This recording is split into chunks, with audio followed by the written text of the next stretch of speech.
Tu es le futur roi du royaume d'Amorin. Le peuple du royaume a besoin de toi. Et à l'heure où je te parle, tu dois me suivre.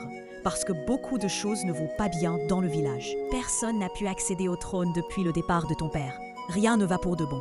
Ton peuple t'attend. Qui suis-je, moi? Tu t'es forcément trompé de personne.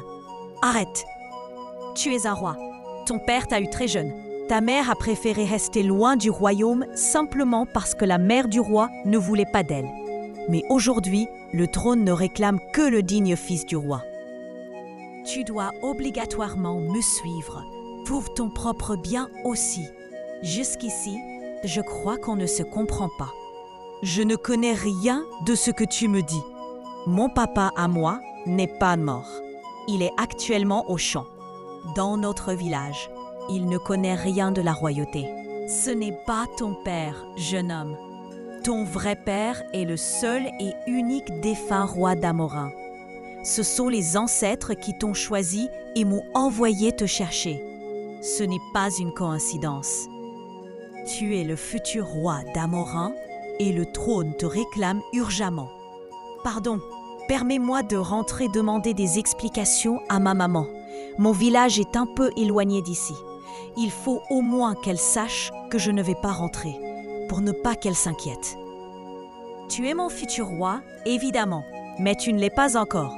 Donc tu ne me donnes pas des ordres. Tu dois me suivre. Monsieur, il y a quelques secondes, j'étais encore Daniel, le fils du cultivateur. Je t'interdis de parler ainsi. Dans notre village, il ne connaît rien de la royauté.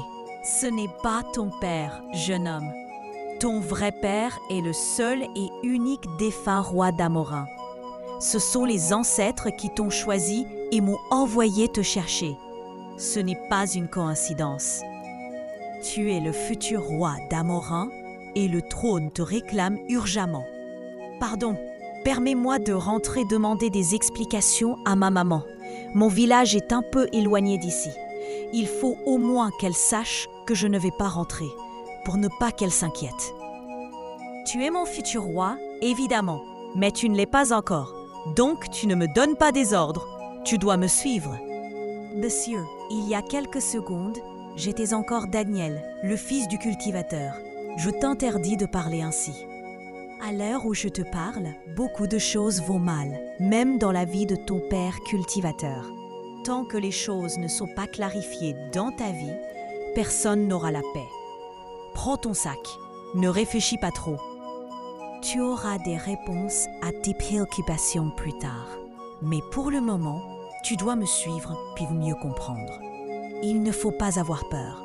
Je suis ton protecteur direct, comme je l'ai été avec ton père. Il réussit à convaincre le jeune Daniel de le suivre. Mais ce que Daniel va découvrir en arrivant dans le royaume va bouleverser toutes ses certitudes. À suivre dans l'épisode 3.